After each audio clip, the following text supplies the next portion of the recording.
साथी आज यहाँ बुढाहरूले नि जुलाई 4 को दिन बिहानै भेज बिरयानी खाने भने कि अनि यो ज्याकफ्रुट बिरयानी नि ज्याकफ्रुट बिरयानी खानु पऱ्यो भनेर यहाँ बिरयानी बनाउनलाई ज्याकफ्रुट बिरयानीको लागि यहीँ पहिला यसलाई हल्का ज्याकफ्रुटलाई पहिला कटरको नेपालीमा चाहिँ कटरलाई हल्का रोस्टेड गर्नुपर्छ थोरै तेलमा।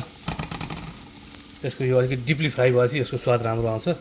त्यहाँदेखि पछाडि यो यो साजिराको एउटा स्वाद हुन्छ यसमा बिरयानीमा। यो बिरयानी मसला यहाँ पनि छ, यसलाई पनि मिसाउने हो। यो प्याज भइहाल्यो, यो स्टार नस भन्छ, यो तेजपत्ता भइहाल्यो, यहाँ मरिच छ। अब यो यता ठुलो यसलाई भन्छ अलैँची, अनि यो सानो यो भयो यसलाई ल्वाङ सुकमेन यो छ, अनि यहाँ मरिच पनि छ। मरिचको आफ्नै भूमिका हुन्छ यसमा। त्यस्तै गरेर यो टमाटर भइहाल्यो, यहाँ कडी पत्ता छ। यो कडी पत्ताले यति मिठो स्वाद ल्याउँछ नि यो नभइकन हुँदैन बिरयानीलाई। त्यसै गरेर यहाँ अब यो धुलो लसुन अदुवाको यो भनेको लसुन अदुवाको पेस्ट यहाँ छ। लसुन अदुवाको पेस्ट यो भयो भने यो धुलो यसलाई के भन्छ जिरा र धनियाँको धुलो हो यो। त्यस्तै गरेर यो टर्मरिक पाउडर यो भनेको बेसारको धुलो घर नेपालबाट ल्याएको हो। अनि जिरा यहाँ छ। यति भएपछि हाम्रो अब बिरयानी चट्टसँग यी सबै मसलालाई यो अब यो कश्मिरी मिर्ची भन्छ, यो चाहिँ हल्का अलिकति फ्लेभरलाई तिखो बनाउनलाई मात्रै हो, नभए अरूलाई खासै चाहिँदैन। त्यहाँदेखि पछाडि यसको मेन अर्को कडी चिज भनेको यो घिउ। ओरिजिनल घिउ नभइकन हुँदैन साथीहरू, यो घिउ चाहिँ हुनुपर्छ।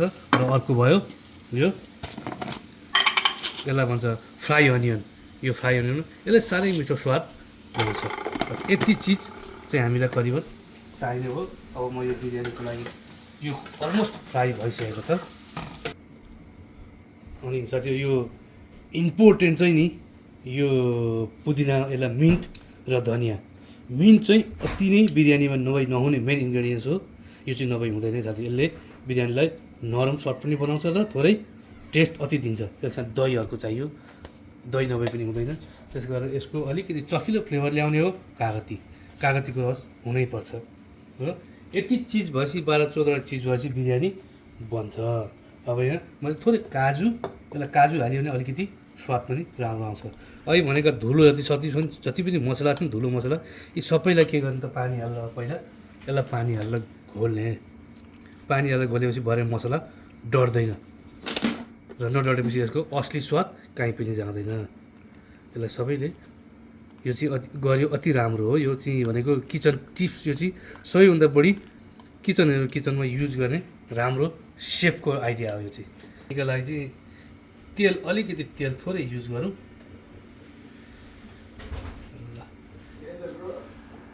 यति तेल युज गरौँ। यति तेल युज गरेपछि यसलाई हटाएर अब हामीले प्रयोग गर्ने हो त्यसमा घिउ।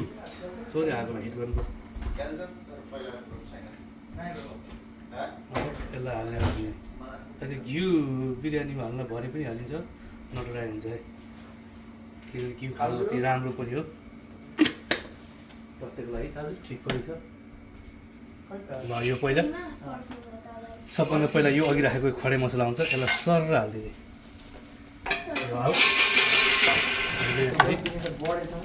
अलिकति तातेपछि बस अब यसमा हालिदिने यो साजिरा र जिरा छ। साजिरा र जिरा पनि साथसाथै हालिदिने। यो हालेपछि त्यसलाई डढ्नु भएन, नडढिकन प्याज पनि सँगसँगै हालिदिने। थोरै आगोलाई हिट गरिदिने र यो काटेको खोर्सानीलाई पनि हालिदिने।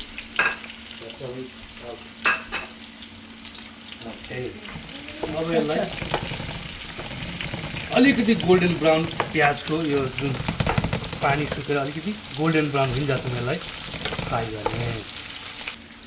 यो प्याजलाई छिट्टै ड्राई गर्नको लागि र प्याजको पानी सुकाउनको लागि थोरै तपाईँहरूले नुन प्रयोग गरिदिने, जसले गर्दाखेरि नुनले प्याजमा भएको पानीलाई छिट्टै निकालेर सुकाउने काम गर्छ। अलिकति फास्ट गरेको तरिका हो। अब यो खास यो बिरयानी चाहिँ हामी पहिला सँगै थियौँ, एउटै घर हामी यहीँ बसेका थियौँ र भाइ आफ्नो अध्ययनको सिलसिलाले गर्दाखेरि उता जानुभयो र यहाँ बस्दाखेरि बिरयानी हामी खाइरहन्थ्यौँ सर यो। अनि भाइले भन्नुभयो कि दाइ धेरै समय भयो बिरयानीको दाइको टेस्ट यो जिब्राले एकदम खोजी छ, खाउँ न भनेर भन्नुभयो। भाइ अहिले अलिक टाढा बस्नुहुन्छ र यहाँ आउनुभएको थियो। अनि विजेश भाइ अनि उसकै लागि पनि आज यो यहाँ जुलाई 4 पनि र भाइको लागि पनि यो बनाइँदैछ अहिले। तपाईँलाई सरसँग कडी पत्ता पनि यसैमै मिक्स गरिदिने।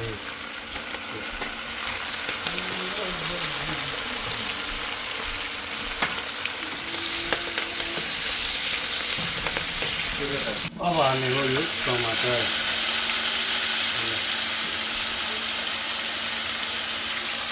बनाउने टमाटर अब सानो पारेर टमाटरलाई अब यहाँ सरसँग यसैमाथि जिन्जर गार्लिक पेस्ट पनि हाल्नु। जिन्जर गार्लिक पेस्ट भएर भने यसको स्वाद अलिकति ठुलो ठुलो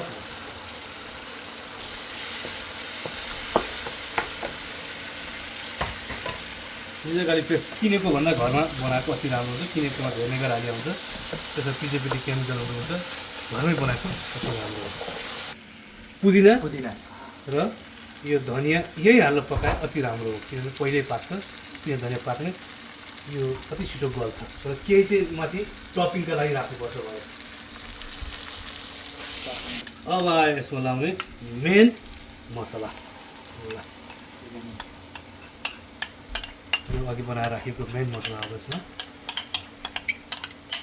अब यसलाई चाहिँ अघि पानीमा हाल्नुको कारण, पानीमा त मसला राख्नुको कारण नडरोस् भन्दा ठुलो मसला हाल्यो भने कराई हिट भएको हुन्छ, डढ्छ भनेर पानीमा हाल्दा गयो हो। यति भएपछि हिट तपाईँ डढ्दैन। यसको अब यो मसला पाएको भनेको थाहा पाउँछ अब वरिपरिबाट यसले तेल छोड्छ। मसला तेल निस्किएपछि यो एकैछिनमा रेडी भयो, यो तेल निस्क्यो। अब मसला पाक्यो भन्ने कुरा बुझ्ने र यसलाई लोमै राख्ने हो। यसलाई लोमा राखेर अब यसको मेन चिज हाल्ने हो दही, किन दही हिटमा हाल्यो भने फाट्छ।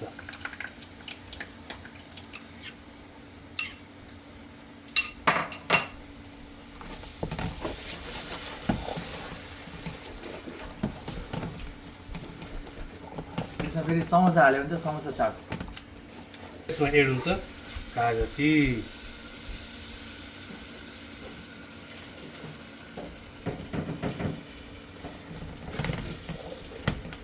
अब हामी थोरै आवश्यकता अनुसार यसको नुन पनि हाल्ने।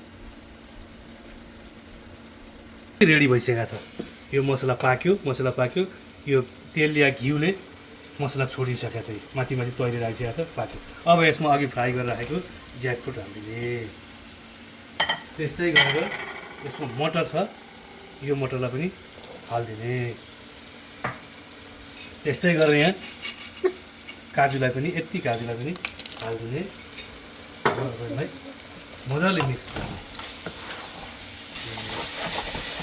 अब यो सबै चिजहरू राम्रोसँग साथी हो यो फ्राई भइसकेको छ। अब यसलाई आवश्यक तातो पानी डटराइकन हाल्नुहोस्।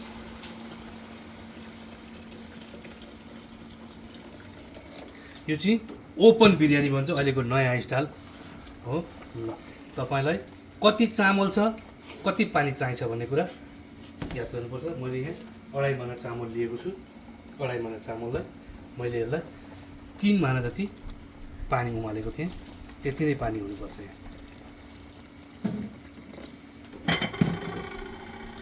ल उम्लिसकेको छ, फ्लेभर ठिक छ। डाइरेक्ट तपाईँ चामल एड गरिदिनुहोस्। ल डाइरेक्ट यसलाई अरू बेला पकाउनु पऱ्यो भने चाहिँ यसलाई पहिला हाफ बोइल गरेर गरिन्थ्यो। चामललाई हाफ बोइल गरिराख्नुपर्ने अब जरुरी छैन। यसलाई करिबन 3 घन्टा अगाडि चामल भिजाइदिनुहोस्, जुन चामल भए पनि हुन्छ। अब यसलाई चलाइदिनुहोस्। यो जति चामलले यति मजाले सोच्छ नि, अब यसलाई पुरै बिल्कुल तपाईँले हाफमा गरिदिनुहोस् र यत्तिकै छोडिदिनुहोस्।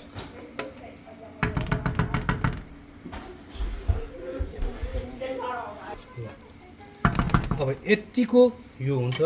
यति भइसकेपछि यसलाई अब हामीले माथिबाट फेरि एकचोटि घिउ हाल्ने हो।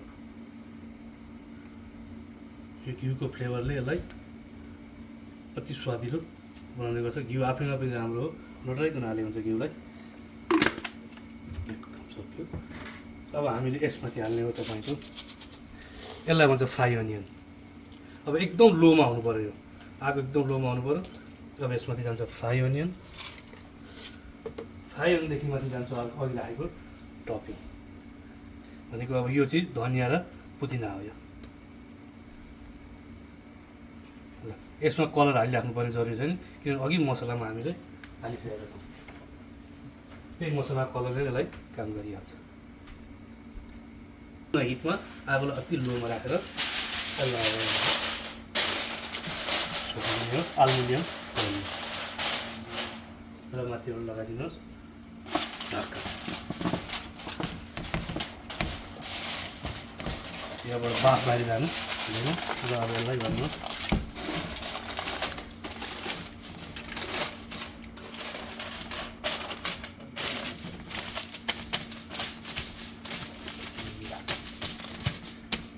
अब यति छोएपछि यसको बाफ यहाँबाट जाँदैन र यसको 10 देखि 15 मिनटमा अटोमेटिक कहीँबाट यसको बाफ आउँछ र मग मग मग मग मग मग हुन थाल्छ तब के थाहा हुन्छ कि बिरयानी पाको फाइनल्ली साथीहरू अब मेरो टाइम पनि ट्याक्कै टाइम पनि भयो 15 देखि 20 मिनट भयो 15 देखि 20 को टाइम भयो मैले अफ पनि गरिदिएँ अब let's see what is happening वाह अब एकचोटि लाग्नुहोस्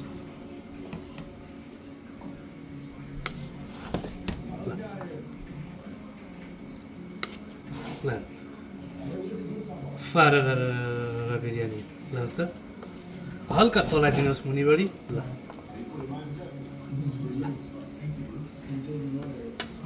it is finally ready to serve कहीँ यो डल्ला पनि पर्दैन केही गर्दैन मजाले तपाईँले चलाउन सक्नुहुन्छ ल अब यसमा चाहिँ टपिङ तपाईँहरूले खानाको लागि जे हाल्नुहुन्छ हाल्नुहोस् ल फर हुन्छ अब के भएन कतिको भयो पाक्यो कि पाकेन कि चामल रकौला भन्नुहुन्छ नि तपाईँले होइन amazing flavour amazing it is called homemade delicious biryani amazing really tasty